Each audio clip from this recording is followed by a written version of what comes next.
ପିଲାମାନେ ଗୋଟିଏ ବହୁତ ଇମ୍ପୋର୍ଟାଣ୍ଟ ଖବର ଆସିଛି। ସେ ଇମ୍ପୋର୍ଟାଣ୍ଟ ଖବର ହେଲା କ'ଣ ନା ତାରିଖରେ ପରିବର୍ତ୍ତନ। ଯୋଉ ବୋର୍ଡ ପରୀକ୍ଷା +2 ବୋର୍ଡ ପରୀକ୍ଷାର ତାରିଖରେ କିଛିଟା ପରିବର୍ତ୍ତନ ଆସିଛି। ଯୋଉ ପରିବର୍ତ୍ତନ କି ମୁଁ ତମକୁ ଏବେ କହିବି। ଦେଖ ପିଲାମାନେ 3 ତାରିଖ ଯୋଉଟା କି ତମର 3 ଡିସେମ୍ବରରେ ତମର ପ୍ରୋଗ୍ରାମ ଜାରି ହେଲା। ସେ ପ୍ରୋଗ୍ରାମ ଯୋଉ ନୋଟିଫିକେସନ ଜାରି ହେଲା ଯେ କୋଉ ଦିନ କ'ଣ ଅଛି ପରୀକ୍ଷା। ଦେଖିପାରୁଛ କୋଉ ଦିନ କ'ଣ ଅଛି ପରୀକ୍ଷା। ତମର 18 ତାରିଖରୁ ସାଇନ୍ସ ପରୀକ୍ଷା MIL ଓଡ଼ିଆରୁ ଆରମ୍ଭ ହେଇଯାଉଛି ଏବଂ 19 ତାରିଖ 19/2 ତାପରେ 20 ତାରିଖରୁ ଆରମ୍ଭ ହେଇଯାଉଛି କ'ଣ ନା ଆର୍ଟ୍ସର MIL ଓଡ଼ିଆରୁ ଆରମ୍ଭ ହେଇଯାଉଛି। ତେଣୁ ପରିବର୍ତ୍ତନ କ'ଣ ହେଲା ମୁଁ ତମକୁ କହିବି। ତେଣୁ ଏଇଠି ସବୁ ପରୀକ୍ଷା AGTs ଥିଲା ଆମର ସରୁଥିଲା କେବେ 21 ମାର୍ଚ୍ଚରେ ସରୁଥିଲା। ମୁଁ ତମକୁ ଦେଖାଉଛି 21 ମାର୍ଚ୍ଚରେ ସରୁଥିଲା। ତେଣୁ ସେଇ 21 ମାର୍ଚ୍ଚକୁ ନେଇକିରି ଆମେ ପ୍ଲାନିଂ କରିଦେଇଥିଲୁ ଏବଂ ଗୋଟିଏ ମାସ ବ୍ୟାପୀ ଚାଲିଥିଲା। ଦେଖ ପିଲାମାନେ 21 ମାର୍ଚ୍ଚରେ ଲାଷ୍ଟ ପରୀକ୍ଷା ଥିଲା କ'ଣ ନା ଲଜିକ୍ ଥିଲା ଲାଷ୍ଟ ପରୀକ୍ଷା। ତମକୁ ବର୍ତ୍ତମାନ ଦେଖେଇବି ଯେ କ'ଣ ଚେଞ୍ଜ ହେଇଛି, କ'ଣ ପରିବର୍ତ୍ତନ ହେଇଛି। ପିଲାମାନେ ଦେଖ ଏଇଟା ତ ନୋଟିସ ଆସିଥିଲା 3/11। ତାପରେ ଆଉ ଗୋଟିଏ ନୋଟିସ ଦେଖ ପିଲାମାନେ ଏଇଟା ଆସିଛି ଯୋଉଟା କି ବର୍ତ୍ତମାନ ଆସିଛି ୟା ପରେ ଦେଖ ପିଲାମାନେ 9 ତାରିଖ ଆସିଛି। ତମକୁ ଦେଖେଇ ଦଉଛି। ୟେସ୍ ଏଇ 9 ତାରିଖ ଆସିଛି 9/12/2025। ଦେଖିପାରୁଛ 9/12/2025। ମୁଁ ମଧ୍ୟ PHSC କୁ ଫୋନ କରିକି ମଧ୍ୟ ପଚାରିଛି ଯେ ଏଇ ପରିବର୍ତ୍ତନ ପ୍ରକୃତରେ ଫ୍ରଡ ନା ପ୍ରକୃତରେ ପରିବର୍ତ୍ତନ ପିଲାମାନଙ୍କୁ ବତେଇବା। ସତରେ ପିଲାମାନେ ଏଇଟା ଗୋଟେ ପରିବର୍ତ୍ତନ ହେଇଛି ଯୋଉ ପରିବର୍ତ୍ତନ କି ସମସ୍ତେ ଜାଣିବା ଦରକାର। ଏଇଟା ଆସିଛି ଗୋଟେ କେତେ ଫର ଦ ଆନୁଆଲ ଏକ୍ସାମିନେସନ 2026 ପାଇଁ ପ୍ରୋଗ୍ରାମରେ କ'ଣ ଚେଞ୍ଜ ହେଇଛି ଦେଖିବା। ଆଉ ସବୁ ପ୍ରିନ୍ସିପାଲ ମାନଙ୍କୁ ଏବଂ ସବୁ କଲେଜକୁ ସବୁ ପିଲାମାନଙ୍କ ପାଇଁ ଏଇଟା ଇନଫର୍ମେସନ କ'ଣ ନା ଯୋଉ ନୋଟିଫିକେସନ ଆସିଥିଲା 3/12/2025ରେ ପ୍ରୋଗ୍ରାମ ଆସିଥିଲା। ସେ ପ୍ରୋଗ୍ରାମରେ ଆନୁଆଲ HS ଏକ୍ସାମିନେସନ ପ୍ରୋଗ୍ରାମରେ ଅଳ୍ପ କିଛି ଚେଞ୍ଜ ହେଇଛି ବୋଲି ଲେଖା ହେଇଛି। ତେଣୁ all concerns are requested to go through this curriculum and act accordingly. ଦେଖ ପିଲାମାନେ କ'ଣ ପରିବର୍ତ୍ତନ ତମର ହେଇଛି ଦେଖୁଛି ଯେ ଏକ୍ସାମିନେସନ ଡେ ଚେଞ୍ଜ ହେଇଛି।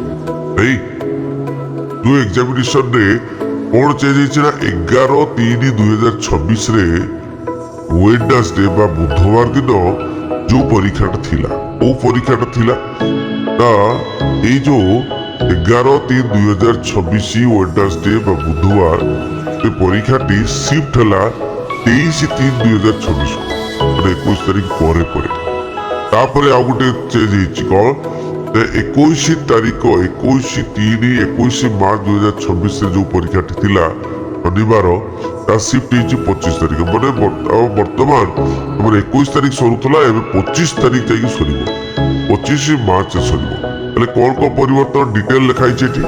ତୁମର ପିଲାମାନେ ଅଲ୍ ଅଦର MIL ଯେତେ MIL ଅଦର MIL ଅଛି। ଗୋଟେ ପିଲାର ହିନ୍ଦୀ MIL ଅଛି, ଗୋଟେ ପିଲାର ବେଙ୍ଗଲୀ ଅଛି, ଗୋଟେ ପିଲାର ତେଲୁଗୁ ଅଛି, କାହାର ଉର୍ଦ୍ଦୁ ଅଛି, କାହାର ସାଂସ୍କ୍ରିଟ MIL ଅଛି। ବୁଝିହଉଛି ନା ଯେତେ ବି ଅଦର MIL ଅଛି ଅଲ୍ଟରନେଟିଭ ଇଂଲିଶ ଅଛି। ତ ଏଇ ଯୋଉ other MIL alternative English arts ହଉ ସାଇନ୍ସ ହଉ କମର୍ସ ହଉ ଏଇ ଯୋଉ ପରୀକ୍ଷାଟି ଥିଲା କେବେ ନା 11 ତାରିଖ ଥିଲା 11 ମାର୍ଚ୍ଚରେ ଥିଲା। ଏଇ ପରୀକ୍ଷାଟି କ'ଣ ହେଲା ନା 23 ମାର୍ଚ୍ଚକୁ ଘୁଞ୍ଚିଗଲା। ମନେ ରଖିଥିବ। ତାହେଲେ ଅଲ୍ ଅଦର MIL ସବୁ ଅଦର MIL ଓଡ଼ିଆକୁ ଛାଡ଼ି ଦେଇକି ଅଦର MIL ଯେତିକି ସବୁ 23 ତାରିଖ ହବ 23 ମାର୍ଚ୍ଚ। ଓକେ 23 ମାର୍ଚ୍ଚରେ ସେ ପରୀକ୍ଷା ହବ 11 ମାର୍ଚ୍ଚରେ ଆଉ ହବ ନାହିଁ। ମନେ ରଖିବ। ଘୁଞ୍ଚିଗଲା ସୋମବାରକୁ ଘୁଞ୍ଚିଗଲା କାହିଁକି ସେଇ 10ଟାରୁ ଗୋଟେ ହବ। ତାପରେ ଆଉ ଗୋଟେ କଥା ଆଉ ଗୋଟେ ଚେଞ୍ଜ ଆସିଛି କ'ଣ ଆଉ ଗୋଟେ ଚେଞ୍ଜ ହଉଛି ଆର୍ଟ୍ସ ପେପରର ଲଜିକ୍। ପିଲାମାନେ ଆର୍ଟ୍ସର ଯୋଉ ଲଜିକ୍ ଥିଲା 21 ତାରିଖ ଥିଲା। ଦେଖ ପିଲାମାନେ ଲଜିକ୍ ହଉ କିମ୍ବା କମର୍ସର ଆକାଉଣ୍ଟାନ୍ସି ଏଇଟା 21 ତାରିଖ ଥିଲା ପିଲାମାନେ 21 ମାର୍ଚ୍ଚରେ ଲଜିକ୍ ପରୀକ୍ଷା ଥିଲା। ସେ ଲଜିକ୍ ପରୀକ୍ଷାଟା 25 ମାର୍ଚ୍ଚ 2026କୁ ଘୁଞ୍ଚିଗଲା। এবং ପିଲାମାନେ ଆହୁରି 4 ଦିନ ସେମାନେ ସମୟ ପାଇଗଲେ ବହୁତ ଭଲ କଥା। ତେଣୁ 10ଟାରୁ 1 ହବ। ତେଣୁ ଏଇଟା ହଉଛି ପରିବର୍ତ୍ତନ ଏବଂ ଭୋକେସନାଲରେ ମଧ୍ୟ ପରିବର୍ତ୍ତନ ଆସିଛି, ଯୋଉଟାକି ସେଇ 21 ତାରିଖ ଥିଲା ସେଟା 25 ତାରିଖକୁ ପହଞ୍ଚି ଯାଇଛି ଭୋକେସନାଲରେ ଏଇ ସବଜେକ୍ଟ ଗୁଡାକ। ଦେଖିପାରୁଛ? ତେଣୁ ଏଇ ଯୋଉ ପରିବର୍ତ୍ତନ, 2ଟା ପରିବର୍ତ୍ତନ, ଗୋଟେ ହଉଛି MIL, ଅଦର MIL ରେ ପରିବର୍ତ୍ତନ, ଠିକ ଅଛି। ଆଉ ସବୁ ଲେଖା ହେଇଛି ଅଲ୍ ଅଦର କଣ୍ଟେଣ୍ଟ, ଆଉ ସବୁ କଣ୍ଟେଣ୍ଟ ସବୁ ଅନଚେଞ୍ଜ। ଅନଚେଞ୍ଜ ମାନେ କ'ଣ? ଆଉ କିଛି ପରିବର୍ତ୍ତନ ନାହିଁ, କେବଳ ଏଇ 2ଟା ପରିବର୍ତ୍ତନ। ଅଦର MIL ଯୋଉଟା କି 11 ତାରିଖ ଥିଲା, ତ କେବେ ହବ? 23 ତାରିଖ ହବ। ଆଉ ଲଜିକ ଯୋଉ 21 ତାରିଖ ଥିଲା, 21 ମାର୍ଚ୍ଚରେ 25 ମାର୍ଚ୍ଚରେ ହବ। ଠିକ ଅଛି, ସମସ୍ତଙ୍କୁ ସେୟାର କରି